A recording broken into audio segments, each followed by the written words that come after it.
শহীদ রাষ্ট্রপতি জিয়া রহমান কোনো ঘোষণা ছাড়াই কিন্তু তুমি আজকে অনেকে বলেন না আমাদের কি একটা আমাকে ওই দিন ওই বাচ্চা ছেলেদের একটা দল আছে, বাচ্চা ছেলেদের সঙ্গে কথা হচ্ছিল, ওইকে বললাম যে তোমরা কি আমাদের ঐক্য যেটা আসবা ইলেকশনে? বলে হ্যাঁ আসবো, কিন্তু কন্ডিশন আছে। বাপরে বাপ, কত বড় দল, তারপর কন্ডিশন। বলছে আসবো যদি সংস্কার দাবি পূরণ করা হয়। আমি বুঝতে পারলাম না যে সংস্কার বলতে ওরা কী বোঝাতে যাচ্ছে। আবার আমি জানতে চাইলাম ওদের কাছে সংস্কারটা কী বলো, আমি জানতে চাইলাম কী সংস্কার বলো, আমাকে বলো দেখি আমি পারি কিনা। ওরা কথা বলতে পারছে না, অর্থাৎ বলার জন্য বলা, কথার জন্য কথা। সংস্কার বলছে। শহীদ রাষ্ট্রপতি জিয়া রহমানকে আজকে আমি গভীর শ্রদ্ধার সঙ্গে স্মরণ করবো এই কারণে, শহীদ রাষ্ট্রপতি জিয়া রহমান এমন সব কাজ করেছিলেন যেগুলোর কখনো ঘোষণা দেন নাই। আজ পর্যন্ত ইতিহাস সাক্ষী দেবে, উনি গার্মেন্টস সেক্টর যে এই দেশে আনলেন, গার্মেন্টসটা এই যে প্রচলন করলেন, উনি কি কখনো ঘোষণা দিয়েছিলেন? ওনার কোনো দফা ছিল যে এত দফা করলাম এই এই গার্মেন্টসটার মধ্যে একটা অংশ? এটা কিন্তু একটা সংস্কার, বিশাল বড় সংস্কার। এই দেশের অর্থনীতি আজকে গার্মেন্টসের উপর নির্ভর করে।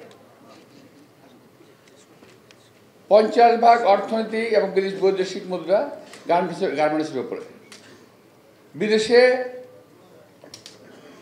কর্মক্ষম মানুষ রপ্তানি করা, এটাও শহীদ রাষ্ট্রপতি জিয়া রহমানের একটা যুগান্তকারী একটা পদক্ষেপ, এবং এটা একটা সংস্কার। যুব মন্ত্রণালয় প্রতিষ্ঠা, এটাও শহীদ রাষ্ট্রপতি জিয়া রহমানের একটা সংস্কার। এছাড়াও যুব মন্ত্রণালয় আরও আছে কয়েকটা, যুব মন্ত্রণালয় সহ আর কোনটা রিজবি যুব মন্ত্রণালয় সহ আর কি আছে? ক্রীড়া না, আগে ক্রীড়া ছিল, মহিলা না, মহিলা মন্ত্রণালয়, এটাও ইয়ের সঙ্গে সঙ্গে করা। তো এরকম উনি বহু সংস্কার করেছেন যেগুলো নাকি ঘোষণাবিহীন। এখনো যারা সংস্কারের কথা বলেন ওনারা আসলে জানেন না কি সংস্কার করতে হবে। একটা সংস্কার ওনারা খুব শিওর হয়ে জানেন যে তাদেরকে এমন একটা সংস্কার করতে হবে যে সংস্কারটা করলে তারা ক্ষমতা যেতে পারবে, এমন চিন্তাভাবনা তারা করে। আজকে শহীদ রাষ্ট্রপতি জিয়া রহমানের এবং দেশনেত্রী বেগম খালেদা জিয়ার যোগ্য উত্তরসূরি আমাদের নেতা অ্যাক্টিং চেয়ারম্যান তারেক রহমান সাহেব, যে এখানে আমি দেখেছি অনেকগুলো কাগজ, সর্বমোট 10টি প্রোগ্রামের মধ্যে আছে। এই 10টি প্রোগ্রাম উনি যারা যে বিষয়ে বিশেষজ্ঞ তাদেরকে তারা তৈরি করিয়েছেন, এবং এগুলো কিন্তু শুধু এই নির্বাচন নয়, নির্বাচন ছাড়াও এই বিষয়গুলো কিন্তু এই দেশের মানুষের জন্য অত্যন্ত প্রয়োজন। যে কোনো সময় যে কোনো সরকার এখান থেকে ধার নিতে পারে। এটা হলো বিএনপির সৃষ্টি, এটা হলো তারেক রহমানের সৃষ্টি। সুতরাং আমি বলবো অত্যন্ত গর্ব করে যে আমাদের অ্যাক্টিং চেয়ারম্যান সাহেব যে কাজটি করছেন অত্যন্ত ভালো একটি কাজ উনি করেছেন। তবে এখানে একটু যদি আমরা আমাদের যারা, এটা দেরিতে হলো একটা খুব সুন্দর এবং চমৎকার একটা প্রেজেন্টেশন, চমৎকার একটা রূপরেখা আগামীর বাংলাদেশের জন্য চমৎকার একটা রূপরেখা তৈরি হয়েছে। দেশনেত্রী বেগম খালেদা জিয়া আজকে অসুস্থ অবস্থায়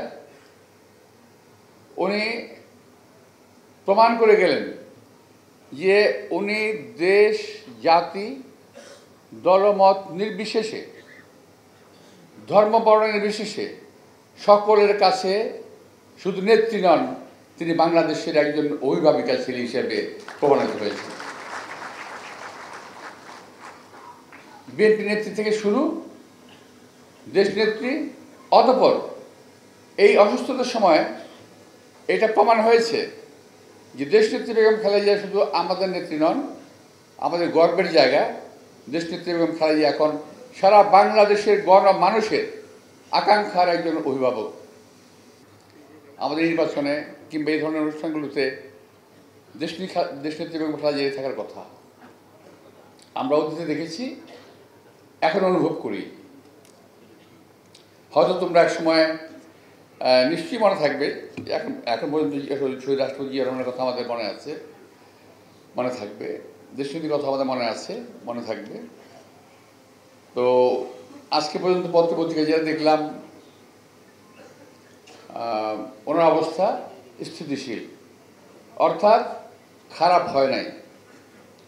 আমরা পরমদলীয় কোনো আল্লাহ তাআলার কাছে কামনা করব যে খারাপ যেন না হয়, এখন যেন অবস্থা একটু ভালোর দিকে যায়। ওনাকে আমাদের খুব প্রয়োজন। এই দেশের জন্য দেশনেত্রী বেগম খালেদা জিয়ার এই মুহূর্তে এত প্রয়োজন যে একজন স্বীকৃত অভিভাবক বাংলাদেশের সকল দল স্বীকার করে। এমনকি আমাদের চরম শত্রু যে দলগুলো আছে, আমাদের বিএনপিকে পছন্দ করে না, তারাও স্বীকার করেছে দেশনেত্রী বেগম খালেদা জিয়া এখন দলমত নির্বিশেষে সকল মানুষের অভিভাবক উনি।